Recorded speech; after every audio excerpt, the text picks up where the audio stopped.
अभिराम दास जी यहाँ पर हनुमानगढ़ी के शीर्ष महंतों में से एक थे और इनको बार बार स्वप्न आता था कि भगवान राम कह रहे हैं बार बार कि मुझको अपने स्थान पर ले चलो। जब वो जागा तो उसने देखा नीली रोशनी पूरे परिसर में फैल रही है और भगवान बालक के रूप में वहाँ पर जो है विराजमान है।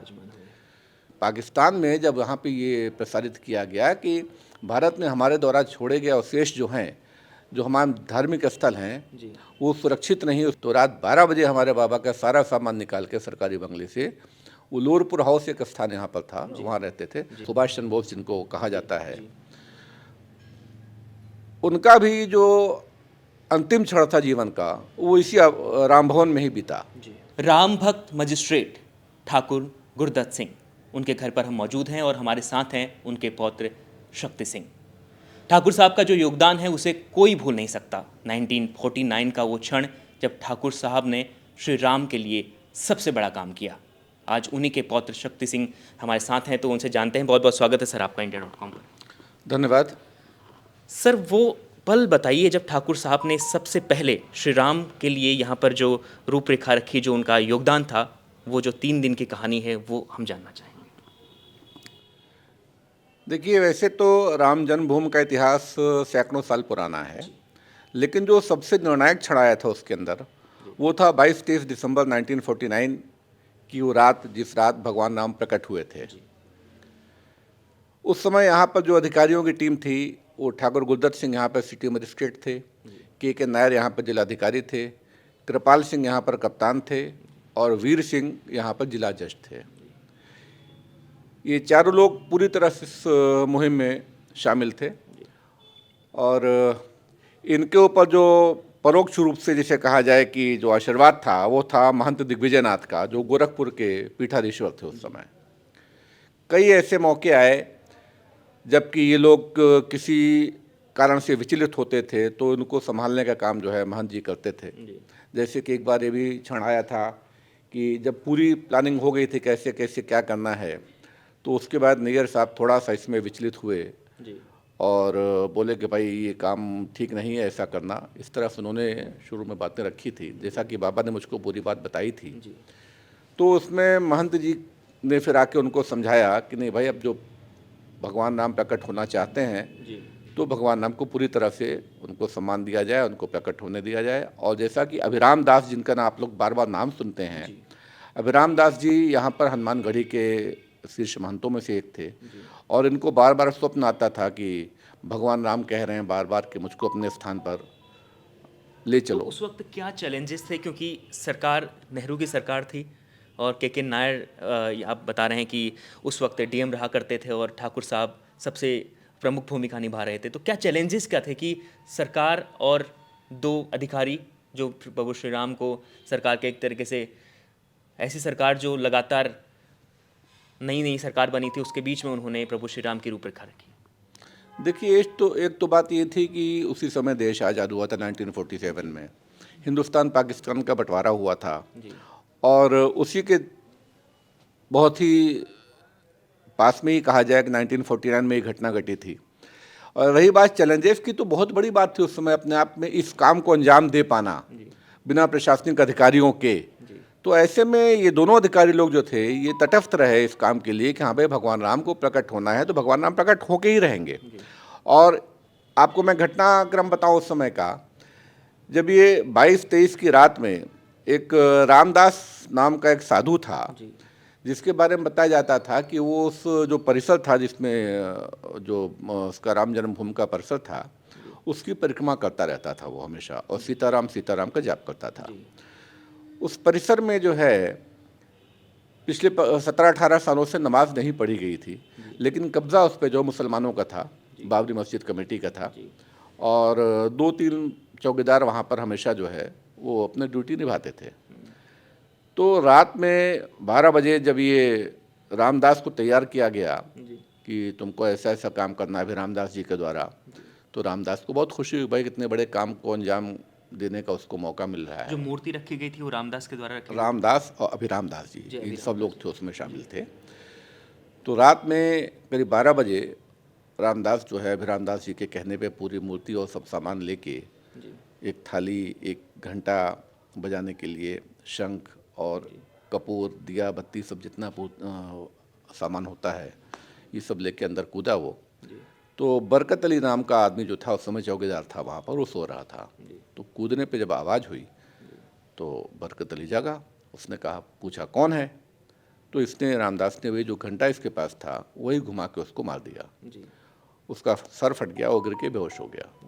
उसी का बाद में बयान आपने पढ़ा होगा कि जब वो जागा तो उसने देखा नीली रोशनी पूरे परिसर में फैल रही है और भगवान बालक के रूप में वहाँ पर जो है विराजमान है। तो उसके बाद फिर वो गिर गया और इन्होंने तुरंत अपना 4 ईंटें रख के उसके ऊपर लाल कपड़ा बिछा के मूर्ति को रख के और सामने जो है थाली में कपूर ऊपर जला के दिया बाती करके लगा नाचने वहाँ पर, ये हमारे खुशी के। और यहाँ हनुमानगढ़ी के जितने चेले थे उनको सबको खबर कर दी कि भगवान राम प्रकट हो गया। वो जितनी अयोध्या की गलियाँ थी सब में दौड़ पड़े सब बताने के लिए कि चलो चलो जन्मभूमि चलो, भगवान राम प्रकट हो गए हैं। और चारों तरफ से हजारों लोगों का हुजूम जो है पूरा आकर राम जन्मभूमि को घेर के बैठ गया और बाहर कीर्तन शुरू हो गया। बाबा बताते हैं कि इस घटना की जो है जानकारी भारत में बाद में हुई। सबसे पहले 5 बजे रेडियो पाकिस्तान ने इसको प्रसारित किया। तब भारत के जो शीर्ष यहाँ पर लीडरशिप है उसको तब पता चला। उसके बाद पाकिस्तान में जब यहाँ पे ये प्रसारित किया गया कि भारत में हमारे द्वारा छोड़े गए अवशेष जो हैं, जो हमारे धार्मिक स्थल हैं, वो सुरक्षित नहीं, उस पर बलात् कब्जा किया जा रहा है, आक्रमण किया जा रहा है, हमारे लोग, हमारे स्थान सुरक्षित नहीं, इस तरह का वहाँ पर खबर वहाँ पाकिस्तान रेडियो ने प्रसारित की। तब जाके दिल्ली जागा और इधर करीब 50-60 मुसलमानों का एक डेलीगेशन जाके नेहरू जी से मिला और उन्होंने कहा, साहब अयोध्या में कहाँ से भगवान राम प्रकट हो गए हैं और इसको तुरंत हटाने की व्यवस्था कीजिए, वरना ये तो बड़ी ख़राब एक शुरुआत हो जाएगी। तो नेहरू जी ने तुरंत, जो मुख्यमंत्री थे गोविंद बल्लभ पंत जी, उनसे कहा कि भाई आप मूर्ति हटाने की तुरंत व्यवस्था कीजिए। पंत जी ने यहाँ पर तार से खबर की जिलाधिकारी को कि हाँ भाई मूर्ति कहाँ से आ गई, इसको तुरंत हटा के पुरानी स्थिति को बहाल किया जाए। तो इस पर हमारे ग्रैंडफादर ने उनको जवाब दिया कि भाई यहाँ हजारों लोगों ने इस समय अयोध्या को, राम जन्मभूमि परिसर को घेर रखा है और अभी वो माहौल नहीं है कि मूर्ति को हटाने के बारे में सोच सकें। 2-4 दिन रुक जाइए, थोड़ा माहौल शांत होगा तो हम इसको आपके जैसा आप कह रहे हैं उसको अंजाम दे देंगे उस काम को। ये कह के उन्होंने 2-3 दिन टाल दिया।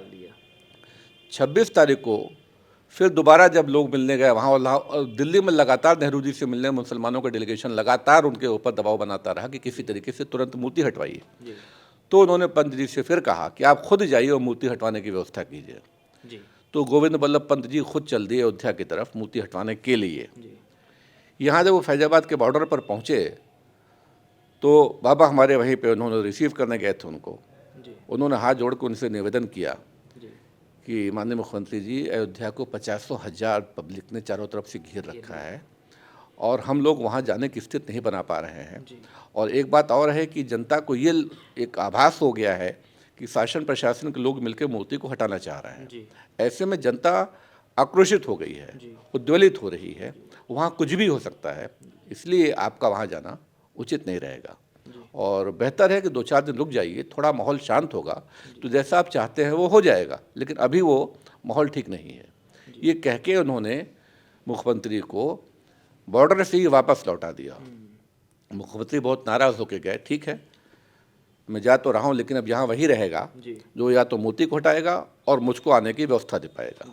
ये कह के वो चले गए। फिर बाबा समझ गए कि हाँ अब यहाँ पे हमारा रह पाना इस पद पे मुश्किल है, तो उन्होंने 2 ऑर्डर किए थे। एक धारा 145 लगा के उस स्थान को कुर्क कर लिया और दूसरा एक आदेश किया कि यहाँ क्या थी वो धारा 145? धारा 145 कुर्की का आदेश होता है कि उस परिसर को कुर्क कर लिया जाए और 144 लगा दी जाती है ताकि वहाँ पर किसी भी पक्ष का कोई जुटान ना हो सके। तो ये 2 आदेश इन्होंने किया और उसके बाद एक आदेश और इन्होंने किया कि जो भगवान राम प्रकट हुए हैं उनकी पूजा अर्चना और भोग की व्यवस्था सुचारू रूप से चलती रहे। उसके बाद इस्तीफा दे दिया। 2 आदेश करके उन्होंने फिर इस्तीफा दिया।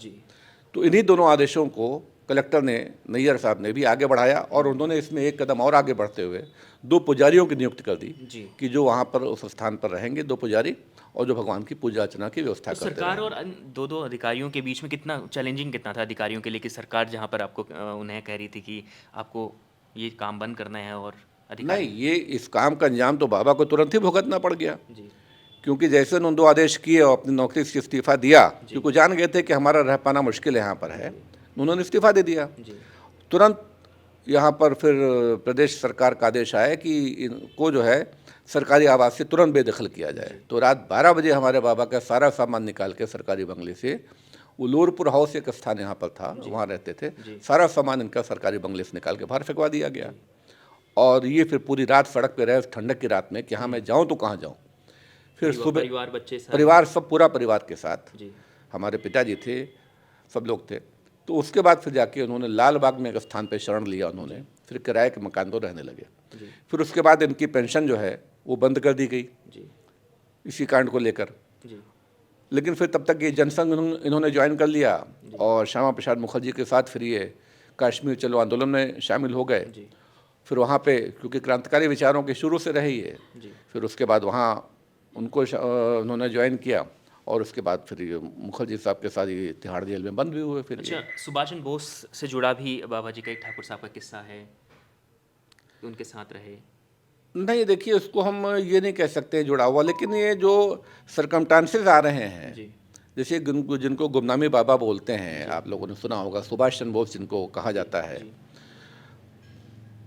उनका भी जो अंतिम क्षण था जीवन का वो इसी राम भवन में ही बीता। जी, और उसको ये कहा जा सकता है कि जैसा लोग कहते हैं कि बाबा का उनसे कभी पहले का कोई संपर्क रहा होगा, इसी वजह से उन्होंने अपने अंतिम समय जो है उन्होंने इस राम भवन में बिताए। ये तो एक अलग कहानी है ये। अच्छा, तो अयोध्या में कितना चैलेंजिंग था कि यहाँ पर मुस्लिम आबादी भी है, बाबरी मस्जिद थी, उसके बाद मूर्ति जब रखवाई गई, उसके बाद अयोध्या का माहौल, क्योंकि बाहर से जब लोग नहीं आए थे, अयोध्या के लोग थे, इस बीच में क्योंकि उन्हें यहीं रहना था, कितना उनके लिए चैलेंजिंग था?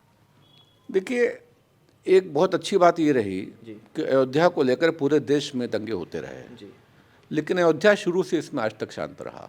अभी भी अयोध्या में आप देखिए, यहाँ के जो जिन्होंने मुकदमे किए थे इसके अंदर वो भी शांत रहे, मतलब कोई हिंसात्मक कोई कार्रवाई, कोई घटना यहाँ पर अयोध्या में नहीं घटने पाई, शुरू से लेकर आज तक ये इतिहास रहा यहाँ का। जी। तो ठाकुर साहब जैसे ही आपने बताया कि जनसंघ में जुड़े, उसके बाद राम मंदिर का आंदोलन उसका जो शुरू हुआ, उसमें उनकी क्या भूमिका रही? उसके बाद तो पहले तो जो नींव तो उन्होंने रख ली, लेकिन आगे का काम कैसे हुआ? देखिए, भगवान राम प्रकट हो गए, जी, उनकी पूजा अर्चना भोग की व्यवस्था शुरू हो गई, वो लगातार चलती रही। जी, बाहर एक ताला बंद कर दिया गया था जिसके बारे में कोई जानकारी नहीं, ताला क्यों बंद हुआ, कैसे बंद हुआ, जो सन 86 में एक न्यायालय के आदेश पे खोल भी दिया गया। वो ये सारी घटना तो चलता रहा सारा सब कुछ सुचारू रूप से। 1982 में जब विश्व हिंदू परिषद ने इस विषय को उठाया, जी, तब इसमें एक नया मोड़ आया फिर से ये। और उस समय ये हमारा घर जो है वो एक केंद्रीय भूमिका में रहा, जी, क्योंकि जितनी भी बैठकें होती रही इसमें राम जन्मभूमि आंदोलन को लेकर, जी, चाहे और तमाम लोग जो आते थे उनके रुकने की व्यवस्था, राजमाता सिंधिया हो जाए, चाहे डॉक्टर मुरली मनोहर जोशी हो, महंत वैद्यनाथ जी हों, आचार्य धर्मेंद्र हों, स्वामी चिन्मयानंद जी हों, ऋतुम्बरा जी हों, उमा भारती थी, ये सब जितने लोग थे इसके जो मतलब जिसे कहा जाए कि जिन्होंने इस आंदोलन में बहुत महत्वपूर्ण भूमिका निभाई, उन सब लोगों का रुकना हमारे स्थान पर होता था इसी राम भवन में। और उसके साथ साथ सारी बैठकें भी जो होती थी उस समय की, वो सब यहीं पर होती थी। तो अयोध्या के जो मुस्लिम हैं, क्या वो भी आते थे यहाँ पर कि अब ठाकुर साहब इतना बड़ा काम कर रहे हैं, अब क्या उन्हें कभी रोकने के लिए या इस तरीके की गुहार लगाने के लिए कभी तो कोई आया होगा? नहीं, इस तरह का कोई माहौल कोई माहौल कभी कभी कभी नहीं रहा फैजाबाद में। कभी भी इस तरह का कोई माहौल नहीं रहा कि किसी ने कोई इतराज़ किया हो। लोग, चूंकि संख्या भी उनकी कम थी और दूसरा जो लोग रहते थे बहुत ही भाईचारे के साथ रहते थे, कभी उन्होंने इस तरह की कोई कोशिश नहीं किया कि हाँ अयोध्या की मुस्लिम जो आबादी है तो उन्हें दिक्कत नहीं थी कि जो ठाकुर साहब कर रहे हैं? नहीं, उन्हें नहीं, ठाकुर साहब ने जो किया वो तो सन 49 में किया था। उस समय तो कुछ हो भी नहीं पाया, वो कहानी ख़त्म हो गई। तो उस समय जिन्होंने जो इतराज़ किया था शुरू में वो रहा, वो सब दब गया, उसकी वो तो कहानी ख़त्म हो गई थी। उसके बाद से जब से 82 के बाद ये आंदोलन शुरू हुआ विश्व हिंदू परिषद के हाथों द्वारा, उसके बाद से कोई ऐसा मौका नहीं आया कि हाँ यहाँ के मुसलमानों ने किसी तरह का कोई एतराज़ इस पर तो किया आपको हो कुछ या ऐसा कोई। किस्सा बताइए कि आपके घर में रणनीति बनी प्रभु श्री राम के इस भव्य धाम को लेकर, तो और क्या क्या कुछ ऐसा किस्सा आपको याद होगा जो यहाँ पर कुछ प्लानिंग हुई होगी, एक बड़ी प्लानिंग?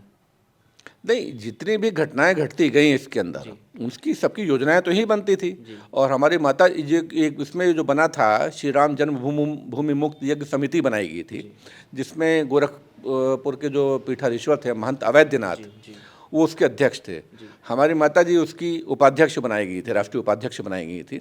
तो सब चीज़ें यही सब प्लानिंग होती थी इनकी, कैसे क्या करना है, अगला कदम क्या होगा, अगला कदम क्या होगा, इस तरह की सारी सब बातें होती रहती थी यहाँ पर। तो अयोध्या में ठाकुर साहब का कोई ऐसा अभी जो बन रहा हो, कुछ प्रतिमाएं या उनकी जो यादें हैं कहीं पर इस घर के अलावा?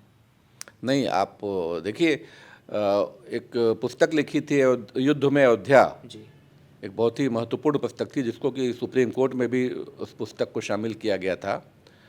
वो उस पुस्तक में ये लिखा हुआ है कि जब ढांचा गिरा था 6 दिसंबर को, जी तो उसमें भगवान राम के विग्रह के अलावा केवल ठाकुर गुरदत्त सिंह जी की एक वहाँ पर एक चित्र रखा हुआ था। जी और आज भी आप अयोध्या कार्यशाला में चले जाइए तो वहाँ पे आपको कार्यशाला में 2 चित्र दिखाई, 3 चित्र मिलेंगे आपको इस समय।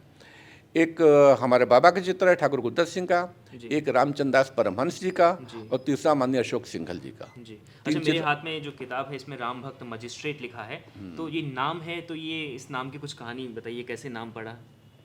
नहीं, ये तो जिसने पुस्तक लिखी हुई है उससे पूछिए आप कि उसने ये राम भक्त मजिस्ट्रेट अच्छा, नाम आम क्यों लोगों रखा है। में ठाकुर साहब को कैसे याद किया जाता है और कैसे उनको बोला जाता था उस वक्त? नहीं, तो केवल ठाकुर साहब के नाम से ठाकुर जाने साहब जाते के थे नाम वो। से हाँ, जाने जाते थे। जन्मभूमि वाले ठाकुर साहब। अच्छा, हाँ, ये रहा उनका। तो इसके अलावा आपके परिवार में आपके पिताजी और आपकी माताजी, आपने बताया कि सभी लोग इस आंदोलन में जुड़े थे, सभी लोग भूमिका में थे, तो ठाकुर साहब परिवार को कितना समय दे पाते थे इन सब चीज़ों के बीच में? देखिए, उनकी तो डेथ हो गई थी 1971 में, जी जब मैं बहुत छोटा था उस समय, तब उनकी डेथ हो गई थी। तो उसके बाद से मैंने बताया ना कि 71 के बाद से 82 तक बड़ा माहौल शांत रहा। जी 82 के बाद से माहौल गरमाया जब से विश्व हिंदू परिषद ने इस विषय पे हाथ लगाया। जी तो उसके बाद से फिर तो हम लोग पूरी तरह से इसमें शामिल रहते थे। जी हमारे माता जी इसकी मैंने बताया आपको कि वो उसकी राष्ट्रीय उपाध्यक्ष थी वो। जी। तो वो पूरा परिवार हम लोगों के इस पूरे मुहिम में शामिल रहता था। अच्छा, मैं जब यहाँ से अंदर एंट्री कर रहा था तो राम भवन बाहर मैंने जो देखा, तो इस राम भवन के नाम की क्या कहानी है थोड़ा सा? नहीं, हमारे बाबा एक राम भक्त थे, जी तो हर चीज़ पे उनका राम से ही शुरुआत होती थी। जी। तो इसीलिए उन्होंने जो अभी आवास बनाया था जी। तो इसका नाम भी राम भवन ही राम रखा भवन था। रखा। हाँ। तो देखिए, तो ऐसे अधिकारी जिनका प्रभु श्री राम के धाम बनाने में सबसे बड़ा योगदान था, और सबसे बड़े जो सबसे ज़्यादा योगदान था वो ठाकुर साहब का था, ठाकुर गुरदत्त सिंह, और साथ में के नायर साहब का भी बड़ा योगदान था। तो यही जो वजह है कि आज ठाकुर साहब को दुनिया याद कर रही है। हम ठाकुर साहब के घर पे मौजूद हैं, उनके पौत्र ने आपको तमाम बातें बताई, पूरा इतिहास आपके सामने बताया है, जो बताता है कि ठाकुर साहब का योगदान कभी भूला नहीं जा सकता। देखते रहिए India.com।